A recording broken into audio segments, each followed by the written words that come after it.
2026 रोजी निसर्गरम्य गाव विकास समिती कृष्णानगर यांच्या वतीनं लोकसहभागातून गाव सूक्ष्म मूल्यांकन प्रक्रिया कार्यक्रम मोठ्या उत्साहात पार पडला। मागील 3 महिन्यात गावात आमूलाग्र बदल घडून आला असून स्वदेश फाउंडेशन यांच्या मार्गदर्शनाखाली आणि गावकऱ्यांच्या श्रमदानातून अनेक उल्लेखनीय कामे पूर्ण करण्यात आली आहेत।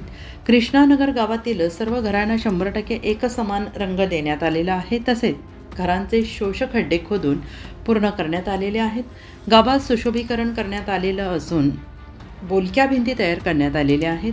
गावाच्या प्रवेशद्वारावर सुंदर कमान उभारण्यात आलेली आहे आणि विशेष म्हणजे गावातील महिलांनी पुढाकार घेऊन गावात दारूबंदी करण्याचा महत्त्वपूर्ण निर्णय घेतला आहे। ही बाब गावासाठी आदर्श ठरली आहे।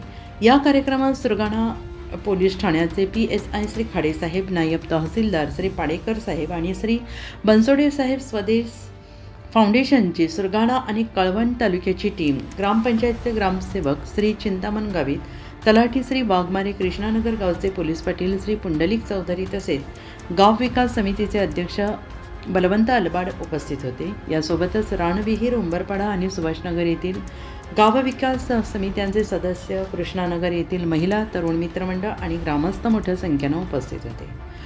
सगळ्यांनी या कार्यक्रमाचा मनमुराद आनंद घेतला। उत्तर महाराष्ट्र न्यूज नेटवर्कसाठी पांडुरंग बिरार, प्रतिनिधी सुरगाणा पेठ।